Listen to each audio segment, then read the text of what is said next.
안녕하세요. 이제 결혼 3년 차를 맞는 맞벌이 부부입니다. 결혼은 일단 1억씩 해서 반반 결혼을 하기는 했어요.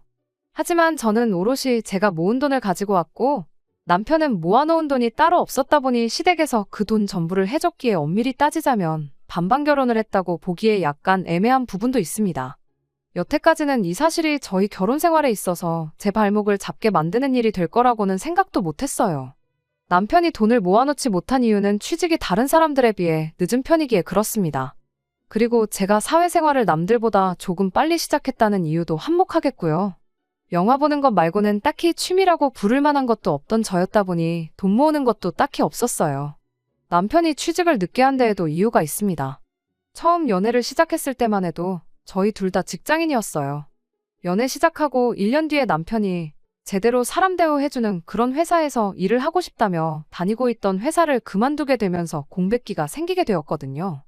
남편이 다니고 있던 첫 직장이 문제가 아주 많은 회사였어요. 직원 수도 40명이 넘는 규모가 조금 있는 회사였는데도 불구하고 정말 제대로 된 사람 대접을 해주는 곳이 아니었거든요. 남편이 정식으로 이력서를 내서 취직을 한 건 아니었어요. 원래는 대학교 졸업반 시절에 단기로 아르바이트해서 취직하는 동안 생활비 좀 마련해보겠다고 들어간 회사였는데 어떻게 기회가 되어서 졸업하고도 계속 출근하게 되었던 거죠.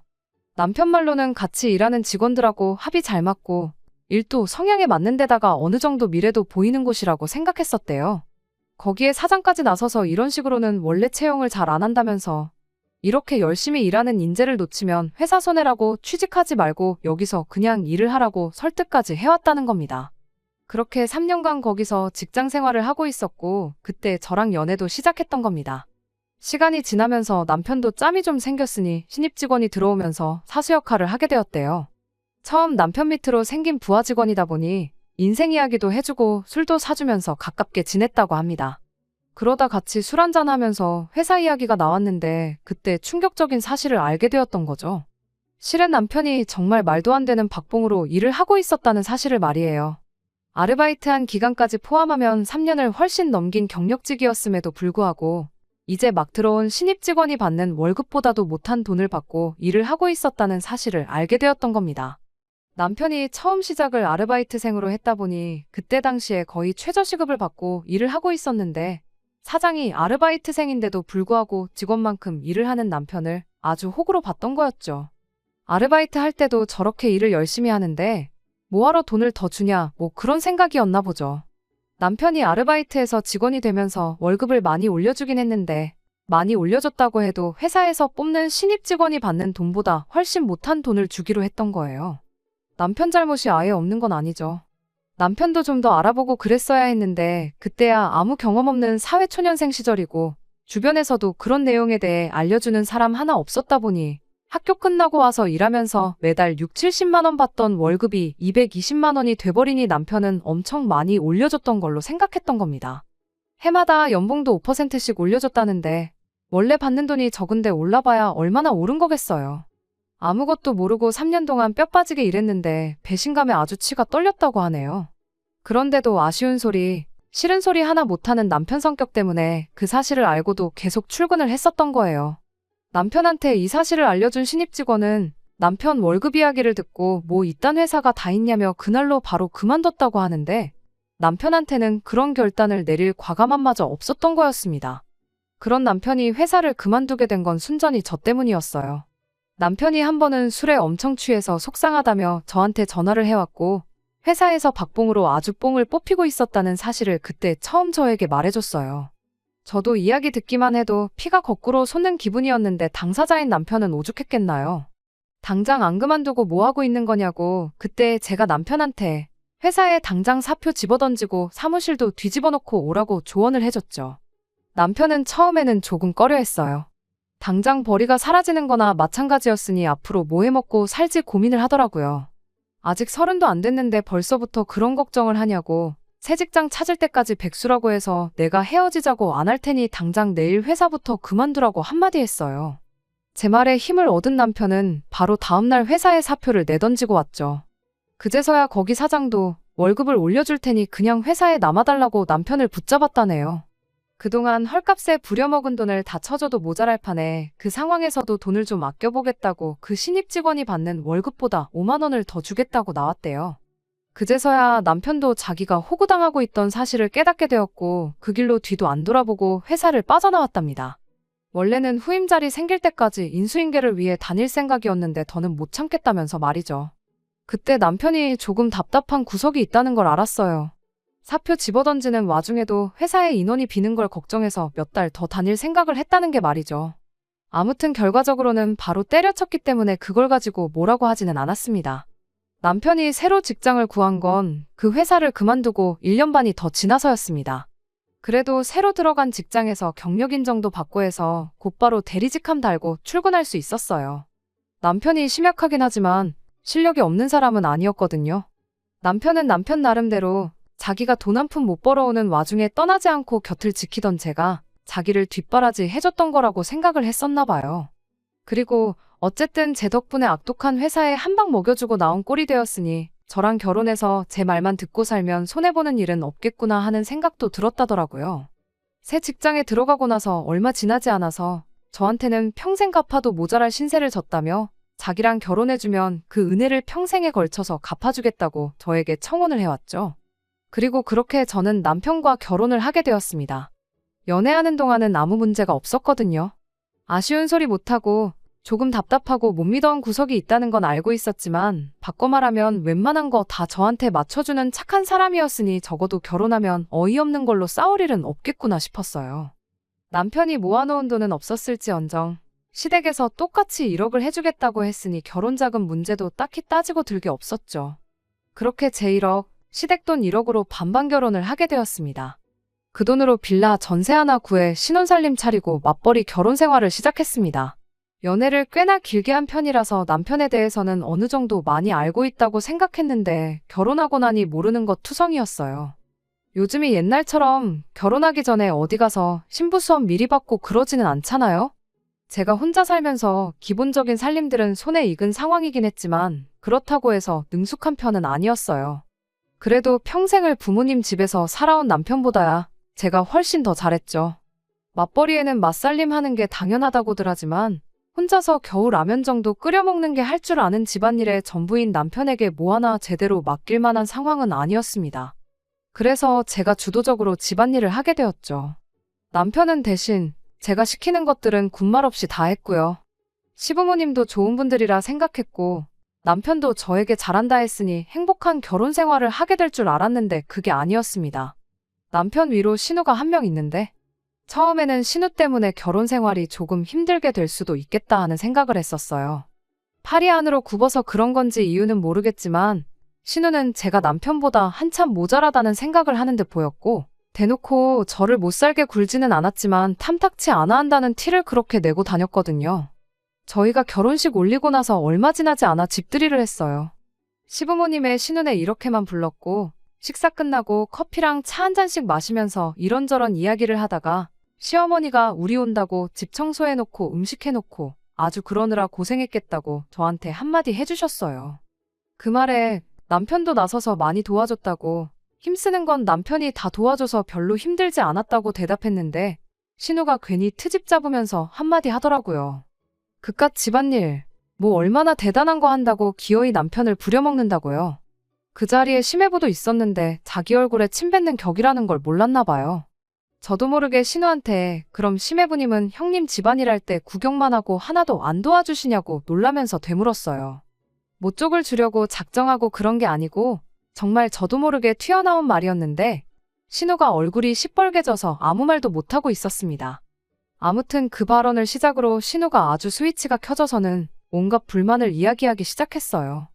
그러다가 튀어나온 말이 우리 집에서 니네 결혼할 때 얼마를 해줬는지나 아냐? 우리 엄마 노후자금 다 털어서 해준 건데 고마워하진 못할 망정 신우 말에 말대꾸를 하고 있느냐 하면서 열을 내기 시작했죠. 시댁에서 많이 도와준 건 사실인데 말씀드렸다시피 저희 반반 결혼했거든요. 신우가 그 사실은 모르나 싶었죠. 결국 신우가 혼자 저렇게 분노를 표출해버리는 바람에 집들이 분위기도 흐지부지 돼서 그대로 다들 집에 돌아가게 되었죠. 모두가 돌아가고 나서야 남편이 저에게 말해주길 누나가 결혼할 때는 집에서 한 푼도 지원 못 받아서 저런다. 부러워서 그러는 거니까 자기가 이해해달라 하면서 설명을 해주기 시작했죠. 저도 그때까지는 경황이 없었을 뿐 아무 생각이 없었는데 상황이 정리되고 나서 곰곰이 생각해보니 뭔가 의아한 점이 한두 군데가 아니더라고요. 일단 결혼지원금 받을 때 그게 시부모님 노후자금이라는 이야기는 그때 당시 아무도 저한테 이야기해준 적 없는 모르는 사실이었어요. 시부모님이 결혼을 일찍 하셔서 아직도 나이가 많은 편이 아니세요. 저희 결혼했을 때만 해도 아버님이 60대 초반이고 어머님이 50대 후반이셨죠. 시어머니는 평생을 전업주부로 살아오긴 했지만 시아버지가 경제활동을 계속 하고 계시던 상황이기도 했고 저희 앞에서 이따금씩 은퇴 이야기도 꺼내고 하셨던 적도 있었기에 저는 당연히 노후 준비가 다 되어 있다고 생각했었습니다. 그런데 난데없이 저희 결혼할 때 지원해준 돈이 사실은 노후 자금을 털어서 해준 거라는 소리를 들으니 안 좋은 생각이 자꾸 들기 시작했죠. 저희 친정이 저한테 물려줄 만한 재산은 없을지라도 나중에 저한테 아쉬운 소리 하거나 손 벌릴 생각 없으시다며 노후 준비를 완벽하게 끝내놓으신 상황이었거든요. 남편은 계속해서 누나 결혼할 때 집에서 정말 아무것도 못 받았는데 나는 1억이나 받아갔으니 배가 아파서 그러는 거라며 아무 걱정하지 말라는 식으로 말을 했습니다만 뭔가 뒤숭숭한 느낌을 지울 수가 없었습니다. 그리고 역시나 안 좋은 예감은 틀리는 법이 없다더니 그날로부터 3년이 지난 지금에 와서야 남편 입에서 이런 이야기가 나오게 되었네요. 회사에서 급작스럽게 해외 출장일이 잡혀서 4박 5일 동안 집에 들어오지 못한 적이 있어요. 말씀드렸다시피 남편이 집안일이라고 해봐야 제가 시키는 거나 대충 도와줄 줄이나 알지 자발적으로 무언가 하는 성격이 아니거든요. 급하게 잡힌 출장 일정이라 남편 먹을 밥이라고 미리 5일치 밥을 준비해 놓을 시간도 부족했어요. 제가 미리 밥을 준비해 놓는다고 한들 당장 하루 이틀치 말고는 나머지는 얼려놓아야 했을 텐데 남편 성격에 데워먹는 게 귀찮다고 손도 대지 않을 게 뻔했거든요. 길게 집을 비우는 게 처음이었다 보니 차라리 남편한테 시댁에 가 있으라고 했어요. 괜히 배달 음식만 주구장창 사 먹거나 라면이나 끓여 먹을 게 뻔해 보여서 그렇게 한 거였죠. 시어머니한테는 따로 연락드려서 20만 원 보내드렸고 저 가 있는 동안 오랜만에 아들하고 오붓한 시간 보내시라고도 말씀도 잘 드리고 그렇게 출장을 떠나게 되었습니다. 그리고 출장 다녀왔더니 남편은 저한테 잘 다녀왔냐느니 고생했다느니 하는 말은 한마디 없었고 은근슬쩍 계속 시부모님 이야기를 꺼내기 시작했습니다. 아버지 등이 평소보다 더 굽어 보인다느니 어쩐다느니 어머님 눈이 안 좋아지셨는지 소금이랑 설탕도 구분을 못하셔서 하루는 설탕국을 먹었다느니 하면서 말이죠. 그러면서 자기가 집안의 장남으로서 부모님이 너무 걱정이 돼서 두고 볼 수가 없다는 식으로 혼자서 쉬지도 않고 계속 중얼거리더라고요. 혼잣말 하는 것처럼 중얼거렸지만 집에 남편하고 저 둘밖에 없는데 누가 봐도 저 들으라고 하는 소리였어요. 듣다 못한 제가 나한테 무슨 이야기가 하고 싶어서 그렇게 혼잣말을 중얼거리느냐고 단도직입적으로 물어봤죠. 그랬더니 그제서야 본론을 꺼내기 시작했어요. 안 그래도 자기가 시댁에서 며칠 지내기로 했다고 하루는 누나랑 매형도 같이 와서 저녁 식사를 했답니다. 그리고 그때 신우가 이제 부모님도 연세가 연세인데 언제부터 모시는 게 좋을런지 그런 이야기를 꺼냈다고 하더라고요. 시아버지가 은퇴를 앞두고 계시긴 했지만 두 분 다 아직 정정하셨거든요. 물론 노후 준비가 완벽하게 되어 있다면야 그때 은퇴해서 편하게 노후 즐기는 것만큼 좋은 게 또 없겠다만 그건 상황에 따라 다른 거잖아요.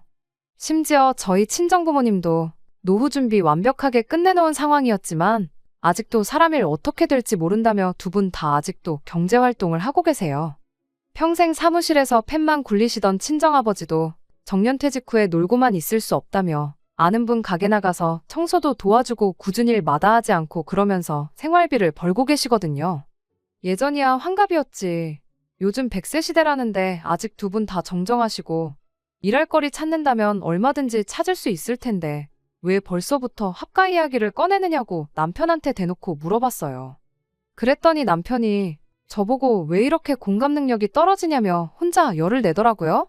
아직 합가하자고 말을 꺼낸 것도 아닌데 뭐 그렇게 예민하게 구냐며 눈치를 주기 시작했습니다.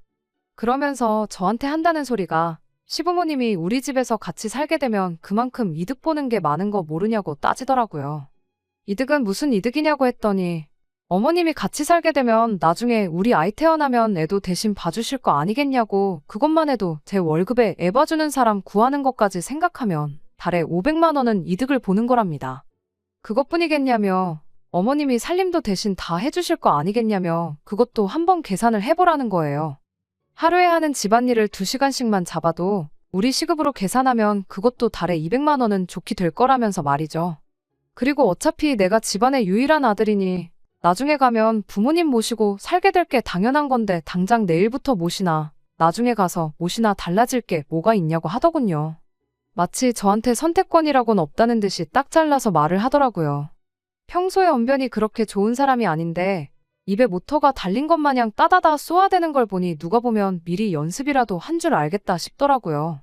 그래서 남편한테 나는 시부모님 모시고 살 생각은 추호도 없다 말하고 남편이 주장하는 합가를 해야 하는 이유에 대해서 하나씩 조목조목 반박해줬습니다.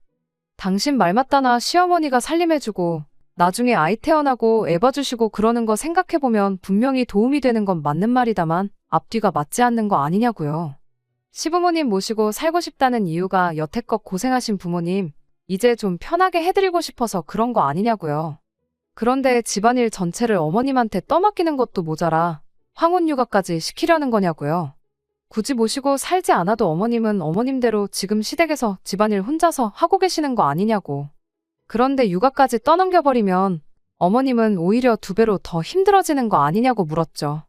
역시나 남편은 그 부분은 생각을 못한 건지 쩔쩔매면서 횡설수설 하더라고요. 그러면 퇴근하고 와서 우리가 하면 되는 거 아니냐는 어이없는 대답을 하더라고요. 그럼 애초에 당신이 주장하는 시부모님 모시고 살았을 때 우리한테 이로운 경제적 이득이 하나도 없는 거 아니냐고 되물었죠. 어떻게 대답해야 할지 몰라 얼굴이 시뻘개져서 있는 남편한테 그리고 아들이라서 부모님 모시고 사는 게 당연하다고 했는데 그거야 당신한테나 당연한 거지. 나한테는 당연한 게 아니지 않냐. 결혼 전부터 서로 합의가 된 것도 아니고 이제 와서 왜 갑자기 부모님을 모시자는 건지 도무지 이해할 수가 없다고 했어요. 제 말에 남편은 아무 대답도 못하다가 부모님이 노후 자금이 없는데 그럼 2분은 어떡하라는 거냐 따지고 들더라고요. 그제서야 왜 합가 이야기를 난데없이 꺼냈는지 이유를 알게 되었죠. 그런 이유 때문에 시부모님을 모시고 살아야 되는 거라면 나는 더더욱이 그렇게 하지 않겠다고 대답했습니다. 할 말이 없어진 남편은 화를 내면서 그럼 나랑 결혼은 왜 했냐고 성질을 부리네요. 언제부터 이렇게 자기 주장 내세우며 고집 부리는 사람이었는지 연애 3년에 결혼 3년 가장 가까이서 지켜봐왔던 그 사람이 맞나 싶어요. 제 말만 들으면 앞으로 손해보고 살 일은 없겠다며 결혼하자고 해놓고서는 왜 가만히 있는 저를 시부모님 노후 따위는 신경도 안 쓰는 그런 나쁜 며느리를 만드는지 싶네요. 정말이지 결혼지원금 한번 잘못 받았다가 졸지에 팔자에도 없던 시집살이를 하게 생겨서 정말 답답합니다. 어떻게 딱 잘라 말해야 남편도 고집 그만 부리고 포기할런지 뭐 좋은 방법이 없을까요? 정말이지 여러 가지 생각에 잠기게 만드는 하루입니다. 후기입니다. 좀 더 빨리 후기를 보내드리고 싶었는데 경황이 없어서 이렇게 모든 일 마무리 짓고 나서야 이렇게 후기를 보내드리게 되었습니다. 결론부터 말씀드리자면 남편과는 이혼하고 각자 갈 길 가기로 했어요. 아들이면 부모님 모시는 거 당연한 거라 했으니 아마 남편은 소원대로 시부모님 모시고 살게 되겠죠. 사실 그건 궁금하지도 않아요. 남편하고는 그날부터 냉전 상태에 돌입했는데 아침이면 아침마다 퇴근하면 퇴근한 대로 저한테 생각 좀 해봤냐며 계속해서 시부모님을 모시고 살 것을 강요해왔습니다. 그런데 알고 보니 이 모든 일에 배우의 신우가 개입하고 있었다는 사실을 알게 되었어요. 하기야 싫은 소리도 한마디 제대로 못하던 사람이 자기 고집 부리고 저러는 데는 다 이유가 있을 거라고 생각했어요. 저는 당연히 합가 대상인 시부모님이 뒷배라고 생각했고 부모님 뜻에 거역할 수 없으니 남편이 저렇게 강하게 나오는 거라 생각했는데 알고 보니 시부모님이 아니고 신우가 문제였네요. 몇 번이고 합가를 물어오는 남편 말에 언젠가부터 저는 싫다는 대답도 안 하고 그냥 무시로 일관하고 있었습니다. 남편도 더 이상 자기 능력으로는 제 마음을 돌려낼 수 없다고 생각했는지 하루는 퇴근길에 신우를 데리고 저희 집으로 찾아왔어요. 남편 입에서 나온 게 다 신우 머리에서 나온 이야기였을 테니 신우라고 뭐 별게 있었겠나요. 드라마 재방송하듯이 남편이 했던 말 그대로 이야기를 꺼내더군요. 시부모님 노후 자금으로 결혼했으면 당연히 모시고 살아야 하는 거 몰랐냐고요. 이 상황에 손이 신우라고 해서 예의 차리고 그럴 생각도 없어서 저도 말하는 것마다 따박따박 제 할 말을 다 했습니다. 반반 결혼했는데 그 돈이 시부모님 노후자금이건 빚을 내서 해준 거건 무슨 상관이냐고요. 막말로 사실 내가 결혼할 때 가지고 온 돈도 내 돈이 아니고 친정부모님 노후자금이었다고 우기면 어떻게 할 거냐고 따져 물었죠. 그러면 저도 친정부모님 노후자금으로 결혼한 게 되는 거니 당장 내일부터 친정부모님도 이 집으로 모셔오면 되는 거냐고요. 신우는 말로는 안 되겠으니 억지를 부리더라고요. 출가 외인 이야기를 꺼내면서 친정보다 시댁이 먼저라는 소리를 꺼내더군요. 자기도 따지고 보면 며느리면서 출가 외인 이야기가 하고 싶나 싶더라니까요. 그래서 저도 출가 외인이면 출가 외인답게 친정일에 신경 끄고 형님이나 알아서 잘하라고 했어요. 당장 형님도 시부모님 모시고 사는 것도 아니면서 무슨 자격으로 남의 집 일에 감나라 배나라 하고 있냐고요. 그제서야 신우도 억지 부린다고 제가 호락호락 넘어갈 사람이 아니라는 걸 깨달았는지 조건을 걸어오면서 회유를 시작하더라고요. 그리고 이 합가 사태가 이렇게 갑작스럽게 그것도 신우의 주도하에 일어나게 된 진짜 이유를 알게 되었습니다. 시부모님이 살고 계신 빌라가 요즘 시세로 2억 정도 한다고 하더라고요. 그리고 자기는 저희 결혼할 때 남편이 지원받은 만큼 꼭 받아야 적성이 풀리겠답니다.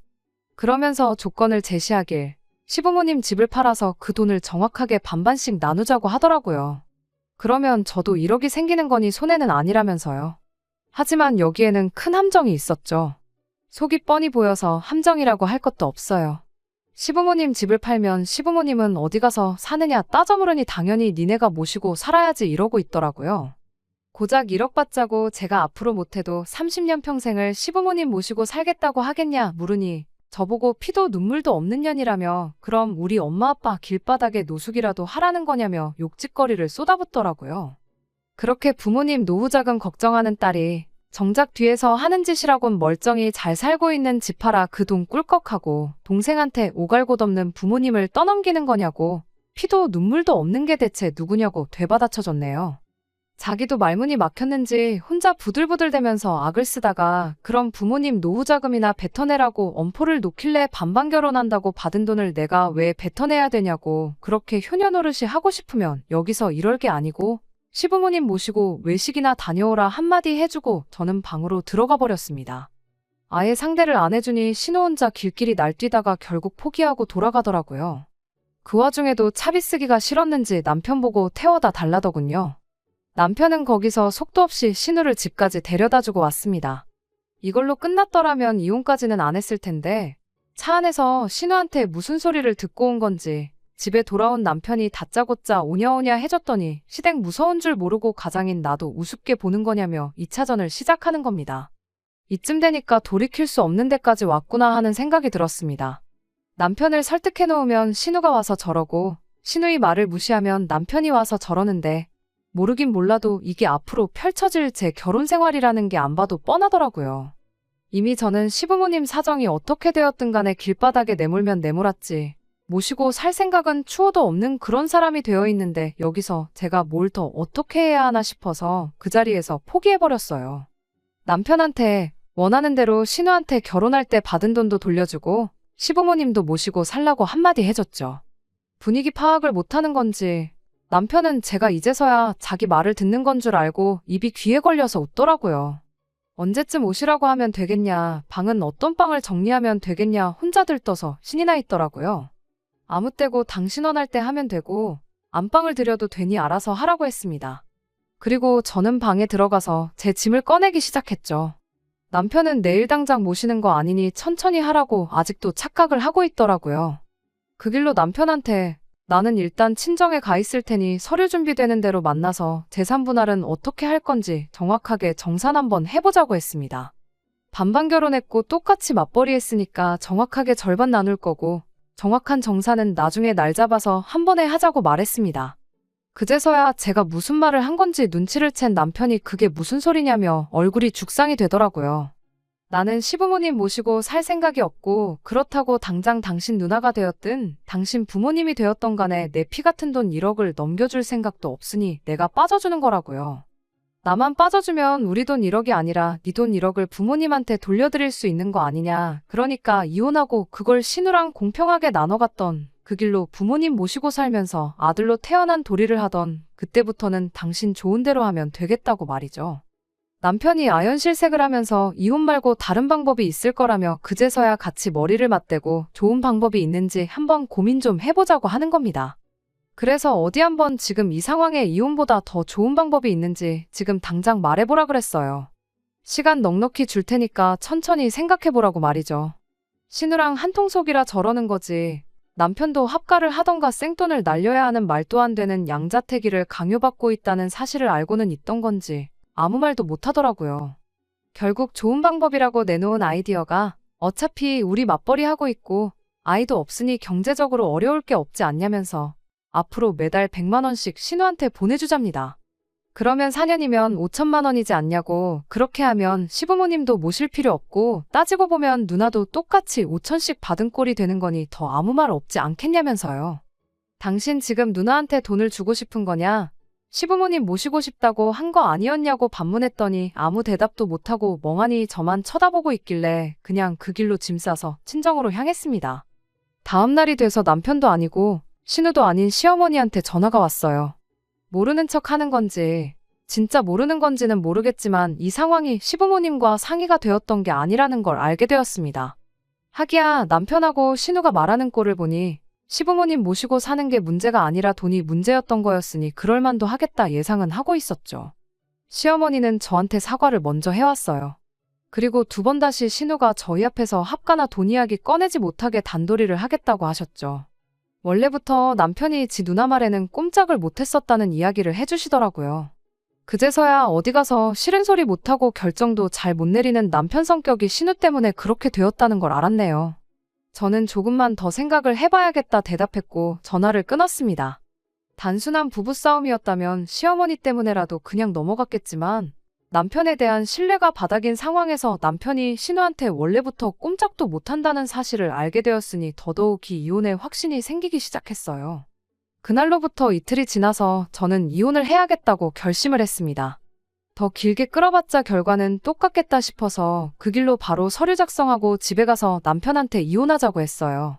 이혼 서류 건네주면서도 남편이 울고불고 매달리면 어떻게 해야 하나, 마음이 약해지진 않을까 그런 걱정을 했는데 남편이 제 마음 돌려보겠다고 또 제가 몰랐던 이 모든 사건의 전말을 말해줬습니다.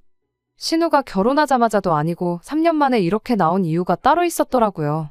신우가 남편 몰래 빚내서 주식을 시작했다가 원금 대부분 날려먹고 급하게 돈이 필요한 상황이었다고. 그런데 그냥 그 돈을 해주자니 거절당할 것 같아서 일을 이렇게 크게 만들었던 거라네요.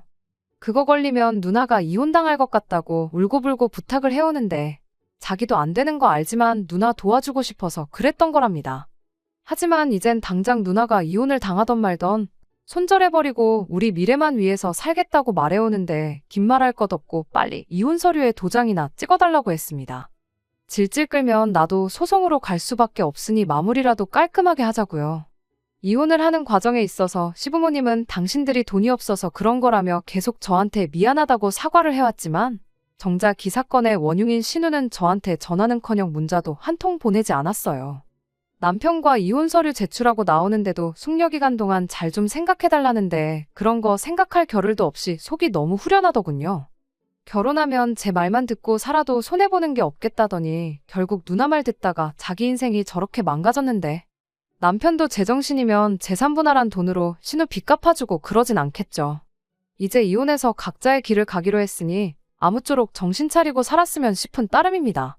다 끝난 줄 알았는데 이렇게 또 후기를 남기는 날이 올 줄은 몰랐네요. 이혼한 마당에 남편이며 그 식구들과 2번 다시 얽힐 일은 없을 줄 알았는데 신우가 몸소 전화까지 해줘서 근황을 알려준 덕분에 이렇게 마지막 후기를 남깁니다. 다짜고짜 신우한테 전화가 와서는 너 때문에 내 인생 망했다며 욕짓거리를 하더라고요. 남편하고 이혼하면서 남편은 물론이고 시부모님까지 신우와 등을 돌렸나 봐요. 일단 노후자금이라고 했으니 남편이 재산분할 받은 돈 중 결혼자금으로 받아온 돈을 신우가 아니라 시부모님한테 돌려드렸답니다. 시부모님은 신우가 자기 주식빚 때문에 두 분 모르게 집까지 팔아가며 억지로 저희를 합가시키려 했고 결국 그 때문에 아들 부부가 이혼하게 되었다는 사실을 알고 있으니 제 생각이지만 그게 너무 괘씸했었나 봐요. 시부모님이 신우한테 노후자금 걱정해주더니 왜 이제 와서 주식빚을 갚아달라고 하느냐며 거절을 했다고 하더라고요. 결국 신우는 더 이상 혼자 힘으로는 이자도 메꿀 수 없는 상황이 돼버려서 결국 거액의 빚을 지게 된 걸 남편한테 들키게 되었고 지금 그것 때문에 이혼당한 애 만회하는 상황이라며 저한테 화풀이를 하려고 전화를 했던 거예요. 그래서 저도 한마디 해줬어요. 피차나도 너 때문에 이혼녀 타이틀을 달게 되었는데 네가 이혼당한다고 하면 내가 뭐 미안해라도 할 줄 알고 전화한 거냐고요. 인과응보라는 말이 괜히 있는 게 아니라고 지은 죄를 돌려받는 거니 억울해 말고 이참에 여태껏 잘못 살아온 네 인생이나 한번 돌아보라고 한마디 해줬네요. 전화기 너머로 소리를 빽빽 지르던 신우를 뒤로 하고 전화 끊어버리고 번호도 차단해버렸습니다. 이젠 두 번 다시 그 집구석하고 얽힐 일은 없을 거예요. 적어도 이혼의 원흉이나 마찬가지였던 신우 인생의 말로가 저렇게 처참하게 되었다는 거나 위안 삼으려고요. 댓글로 응원해주신 분들께 모두 감사드리며 저는 이번에는 진짜로 작별 인사를 드려야겠습니다. 끝까지 들어주셔서 감사합니다. 오늘의 사연은 여기까지입니다. 구독과 좋아요, 알람 설정 부탁드리고 더 좋은 사연으로 다시 찾아뵙겠습니다. 감사합니다.